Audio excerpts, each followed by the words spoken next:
আমাদের এইচওডি যিনি ইনভিজিলেট করছিলেন না, উনি এসে বলেন যে তোমার একটু হিজাবটা তোলো। তো আমি বুঝতে পারি না কী করে তুলবো। তো আমি ম্যামকে দেখালাম যে ম্যাম এটা। তো ম্যাম বলেন যে হ্যাঁ ওটা একটু খোলো। আমি বললাম ম্যাম এই পিনটা খুললে আমার পুরো হিজাবটাই খুলে যাবে। তো ম্যাম বলছে হ্যাঁ ওটা একটু খোলো।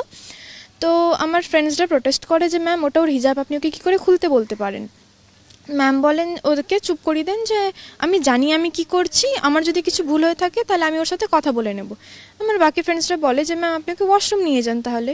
এবার আমাকে ওয়াশরুম নিয়ে যাওয়া হয়। তখন একটা রিসার্চ স্কলার আমার ম্যামকে বলেন যে ম্যাম স্কলার্স রুম ফাঁকা আছে, আপনি ওকে ওখানে নিয়ে যেতে পারেন। তো আমার সাথে ওই এইচওডি আর ফিমেল রিসার্চ স্কলারটা আমাকে অ্যাকম্পানি করে স্কলার্স রুমে নিয়ে যান। ওখানে আমাকে হিজাবটা খুলতে বলা হয়, আমি হিজাবটা খুলি। দিয়ে আমাকে কোনো রিজন দেওয়া হয় না যে এটা কেন বলা হচ্ছে, কী কারণে বলা হচ্ছে, কী চেকিংয়ের জন্য বলা হচ্ছে।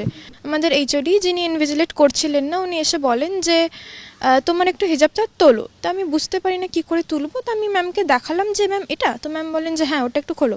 আমি বললাম ম্যাম এই পিনটা খুললে আমার পুরো হিজাবটাই খুলে যাবে। তো ম্যাম বলছে হ্যাঁ ওটা একটু খোলো।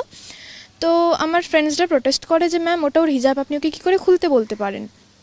ম্যাম বলেন ওদেরকে চুপ করিয়ে দেন যে আমি জানি আমি কি করছি, আমার যদি কিছু ভুল হয়ে থাকে তাহলে আমি ওর সাথে কথা বলে নেব। আমার বাকি ফ্রেন্ডসরা বলে যে ম্যাম আপনি ওকে ওয়াশরুম নিয়ে যান তাহলে।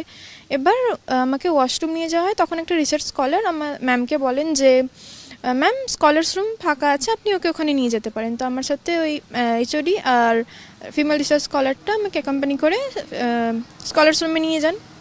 ওখানে আমাকে হিজাবটা খুলতে বলা হয়, আমি হিজাবটা খুলি। দিয়ে আমাকে কোনো রিজন দেওয়া হয়